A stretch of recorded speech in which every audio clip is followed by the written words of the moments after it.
আবারও সম্প্রীতির অনন্য নজির হিন্দু বৃদ্ধের সৎকারে এগিয়ে এলেন মুসলিমরা। বর্তমানে ক্রমশ সাম্প্রদায়িক বিষবাষ্প ছড়িয়ে পড়ছে সমাজে।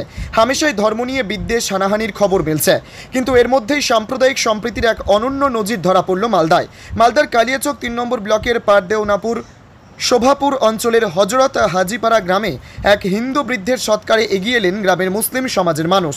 তারাই কাঁধে করে মৃত হিন্দু বৃদ্ধকে নিয়ে গেলেন শ্মশানে মৃতদেহ সৎকার করতে নিয়ে যাওয়ার সময় বাজলো খোল করতাল, উঠল বল হরি হরি বল ধ্বনিও।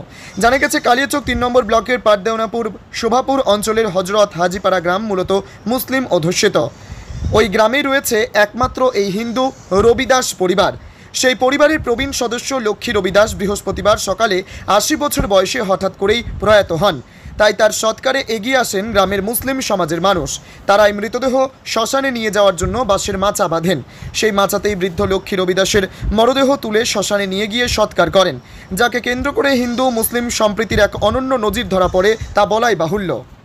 গ্রামে লক্ষ্মী রবিদাস এখানে বাস করে, তার জন্যে তার মৃত্যুর জন্যে আমরা মৃত্যুর কামনা করছি।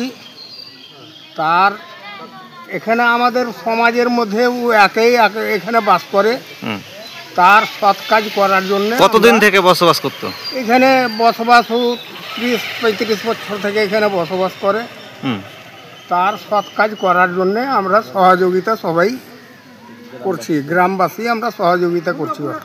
এমনি কোনো আরো অন্য সমস্যা সমাধান করতেন বা সহযোগিতা করতেন ওদের? সব সময় আমরা সহযোগিতা ওর পিছনে আমরা আছি। ইয়া শাদি ভালো মন্দ যত কিছু হয় সবই আমরা দেখি।